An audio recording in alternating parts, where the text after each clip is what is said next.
Olá pessoal, tudo bem? Neste vídeo nós vamos falar de um teste que é o RAST. Você conhece o protocolo do RAST? Sabe como aplicá-lo efetivamente em jogadores de futebol, sejam eles amadores ou profissionais? E mais importante também, você sabe como adaptar o protocolo do RAST para atletas de futebol que joguem em campo menor, em minicampo, ou para atletas de futsal, ou de beach tênis, ou tênis de campo, que não têm os mesmos deslocamentos do futebol? Nós vamos falar sobre isso tudo neste vídeo agora.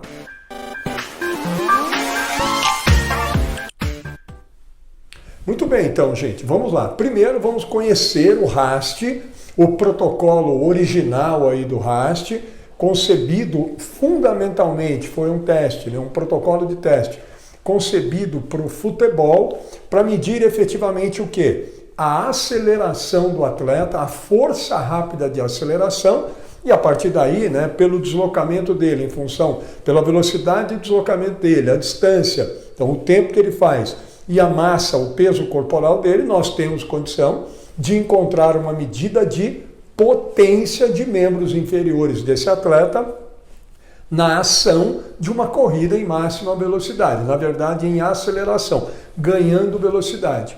E também para entender na sequência dos sprints, o nível de perda de desempenho, que é normal pela fadiga, e o teste tem essa característica, vamos ver, nós conseguimos também encontrar um índice de fadiga, ou seja, qual o percentual de perda ao longo dos tiros que compõem o teste. Então são duas informações importantíssimas para nós. A potência e a perda percentual de potência durante o teste. Vamos lá. Então o RAST, originalmente, que a sigla RAST é isso aqui, tá? É uma sigla em inglês, é Running Based Anaerobic Sprint Test. Então é um teste de sprint anaeróbio baseado em corrida. Essa é a sigla do RAST. O que consiste o teste? O indivíduo vai fazer, está aqui, 6 tiros, 6 sprints de 35 metros, com um descanso entre cada um dos sprints de 10 segundos. Então tem um esqueminha aqui para você, marca aqui, faz a marcação, eu coloquei como se tivesse 2 cones aqui.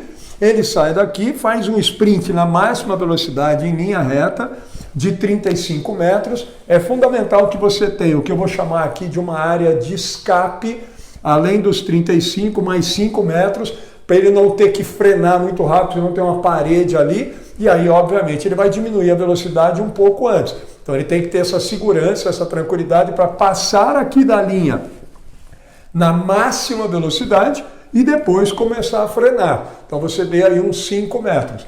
Espera, já volta, frenou aqui, já volta andando rapidinho para cá, porque são só 10 segundos de intervalo. E aí você, quando ele passar aqui, você já solta o cronômetro para os 10 segundos de intervalo. Se tiver um sistema de fotocélula, melhor ainda. Nós temos aí em vídeos nossos uma prática dele com o sistema de fotocélula.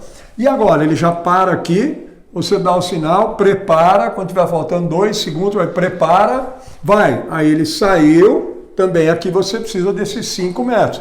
Passa aqui na maior velocidade, vai frenar aqui, desacelerar, já vem andando e espera aqui na linha para fazer para cá de novo.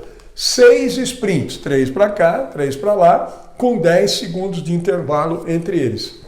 Esse é o protocolo, tá? 35 metros, 6 sprints, 10 segundos de recuperação. Vejam, esse aqui é o original, o protocolo que foi concebido fundamentalmente pensando o futebol profissional e o campo grande aí, E as pessoas têm, em alguns momentos nos jogos, os atletas têm deslocamentos em torno de 20, 25, 30 metros. Em linha reta é muito menos provável de acontecer. Tem pequenas mudanças de direção, mas às vezes alguns sprints acontecem. O atleta sprinta bastante. No futebol, que chamam aí nos Estados Unidos, chamam de soccer. No futebol americano tem isso. No rugby tem muitos desses deslocamentos. Então esse protocolo foi originalmente pensado mais para o futebol e atende também as especificidades, ou chega mais próximo das especificidades de um futebol americano, principalmente para os receivers, que são os sprintadores lá, os velocistas, e para o rugby em si. Mas, ô Cássio, o que você acha dele pela distância de 35 metros em linha reta, se eu fizer para o basquete, para o futsal, ou para um atleta amador de futebol que me procure como personal trainer, mas ele joga em campo pequeno, com 5 na linha? Aí o que eu recomendo? Para beach tênis, nós desenvolvemos protocolo para beach, para futsal, aí nós adaptamos o protocolo. Aí nós diminuímos a distância. Para o futsal, nós trabalhamos com distância de 25 metros, que já é bastante, mas é uma distância boa para ele ainda estar em aceleração. Você pode até adaptar para si e criar o seu esquema de referenciais com 20 metros, não tem problema. Cássio, posso adaptá-lo com mudança de direção? Pode, eu faço isso com o beach tênis, mas ele compromete um pouco a medida de potência. Por quê? E é em linha reta justamente por isso. Porque aí o tempo dele na corrida em velocidade, nós já vamos aprender aqui como é feito o cálculo de potência. Se eu tenho um vai e vem, eu tenho um momento de desaceleração, de velocidade zero e volta. Isso vai comprometer um pouquinho o cálculo da potência. Mas não tem problema, é possível. No beach tênis eu faço essa adaptação. Nós fazemos com 7 metros, ele toca aqui e volta, aí ele corre 14 metros. E aí eu faço... Quantos eu faço, Cássio? Quantos sprints? Aqui você tem uma distância total. 6 sprints, 6, 3, 18, 6, 5, 30, são 210 metros totais nos 6 sprints.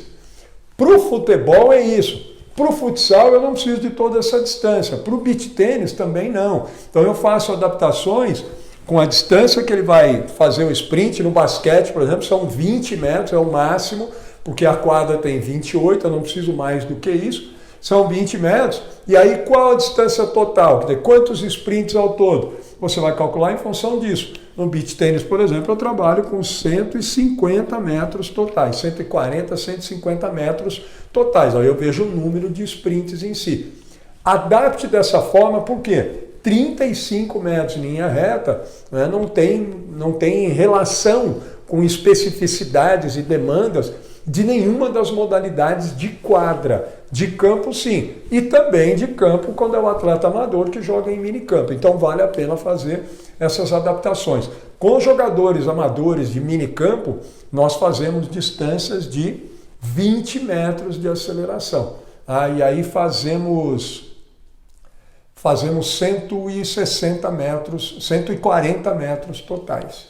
Então ele faz 7 sprints de 20 metros, são 140 metros. Porque é atleta amador e eu não preciso da mesma distância para induzir a fadiga neles. Tudo bem? Então são adaptações, vale muito a pena pensar nisso, porque ele atende demandas mais especificamente do futebol e dessas modalidades de campo, né? Grande, com altos padrões de deslocamento. E agora, gente, ô Cássio, e como é que eu fico sabendo a potência dele, o quanto ele perde, para ter então uma inferência sobre força rápida de aceleração, né, para entender a força rápida de aceleração do atleta e para ver o quanto ele tem, e aí é um ponto fundamental, de resistência de força rápida de aceleração, resistência de potência.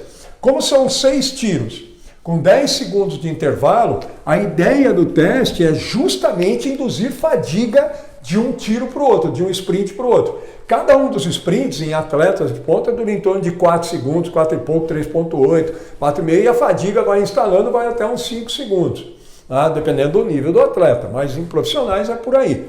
Aí o que acontece? Aqui, cada sprint com 4 segundos é anaeróbio ou alático, mas o tempo de 10 segundos de intervalo vai fazendo com que a cada novo sprint eu tenha maior nível de contribuição, de participação e de mobilização da via glicolítica, da via anaeróbia lática. Essa é a intenção do teste. Para induzir fadiga, e nessas condições de desporto tem um pouco de acidose também. Nós já tivemos acidose em final de teste com atletas profissionais desde 10, 12 até 15, 17 milimol de lactato por litro de sangue. A maior que eu já vi foi 17 milimol. Na maioria dos testes, a lactacidemia no final fica em torno de 12, 13, 14 milimol de lactato por litro de sangue. Então veja que é um teste que induz um nível de acidose bem alto, tá? E por isso, obviamente, induz fadiga. Como é que eu descubro a potência do atleta? Aplicando essa equação aqui, ó. De certa forma, é uma equação simples. O P aqui é a potência, o M é a massa corporal, o peso corporal do atleta. Imagina que você tivesse alguém aí com 80 quilos. O D é a distância, que é fixa, 35 metros. A distância ao quadrado, então 35 vezes 35, né? Isso dá 1.225. E aí você dividiria isso pelo tempo ao cubo. Tempo em segundos, o tempo que ele fez. Imagina que ele fez 4 segundos, cravadinho, os 35 metros. Você divide isso aqui, então, tempo ao cubo. 4 vezes 4 vezes 4. O tempo ao cubo. Isso aqui daria 64. Se ele tivesse feito, então, os 35 metros, um dos tiros, por exemplo, o primeiro dele em 4 segundos. Pronto. Faz esse cálculo aqui, isso aqui daria 1531,2. O que é isso, Cássio? Watts. É a potência dele. Se você dividir isso aqui pelo peso corporal dele, você tem a potência por quilo. Que se você dividir vai dar 19,2 watts barra quilo. Watts por quilograma. Então aqui você tem a potência. Você fazendo esse cálculo em cada um dos 35, né, dos 6 tiros, faz no primeiro, faz no segundo, faz no terceiro, você vai ter o tempo de cada um deles, faz esse cálculo nos 6 tiros. Aí você vai ter o quê? A maior potência, normalmente é no primeiro ou no segundo tiro, a menor potência, que vai ser aquela do maior tempo, normalmente é entre o quinto ou o sexto tiro, e aí você soma todas, eu tenho 6 delas, soma as 6 potências, divide por 6, né, pelo número dela, para ter o quê? A média. Aí você tem a potência pico, a maior, a potência mínima, ou potência máxima e potência mínima, e aí você soma as 6 potências, divide por 6 e você tem a potência média desse seu aluno, desse seu atleta, amador ou profissional. E aí o último ponto que nós temos que ver é o quê? Qual é o índice de fadiga dele no teste? Que é o índice de fadiga? É o quanto ele perdeu, desde o pior, o melhor para o pior sprint dele, para o pior tempo dele. Aí a gente tem aqui uma medida de resistência específica de aceleração. Isso é um dado importantíssimo nesse teste.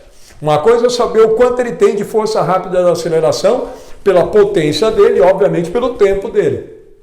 Outra coisa é ver o quanto ele perde. Eu posso ter alguém com alta potência, um tempo baixo, mas ele perde muito de um tiro para o outro, do melhor para o pior. Falta para ele resistência específica de força rápida de aceleração. Eu tenho que dar treino para isso. Ao mesmo tempo eu tenho outro que não é o melhor da equipe, aí de repente não tem o mesmo tempo, alta potência máxima, mas perde pouco, tem um índice de fadiga baixo. Ele precisa treinar mais a força rápida de aceleração, mas ele já tem um nível mais adequado de resistência específica de aceleração. Vamos lá, o que você faz para encontrar o índice de fadiga, o IF? Pega o valor da potência máxima, subtrai da potência mínima, então a maior da menor, e divide isso de novo pela potência máxima. O valor que dá aqui dá assim 0, por exemplo, 32, 0,41, 0,20, 0,21. Isso aqui é o quê? 32% de fadiga, 41% de índice de fadiga. Quer dizer, ele perdeu 32% de desempenho, de potência durante os 6 tiros, do melhor para o pior. É isso que esse valor aqui vai significar e vai informar para a gente. E aí você estabelece as suas metas de potência máxima e as suas metas de índice de fadiga, e a partir daí você vê o que cada um desses seus alunos de personal, jogadores ou atletas de verdade profissionais, o quanto cada um precisa melhorar na força rápida de aceleração e na resistência resistência específica de aceleração. São treinos diferentes, pelo mesmo método da repetição, mas com estruturas de carga, de tempo de intervalo, de volume bem diferentes. Treinos distintos para capacidades motoras distintas. Tudo bem então, pessoal? Esse é o RAST com as possibilidades de adaptação para as várias modalidades aí de campo, quadra, e a forma então de encontrar os valores de potência. Coloca isso, insere essas equações na sua planilha de Excel e aí você só coloca ali os dados do peso, do tempo, dele, e aí você tem isso já pronto ali na sua planilha de Excel. Espero que tenha ficado claro, que tenha ajudado vocês a utilizar mais o teste e saber aplicá-lo mais para as várias condições de competição amadora ou profissionais, e espero encontrá-los aqui nos nossos próximos vídeos no canal. Obrigado, pessoal.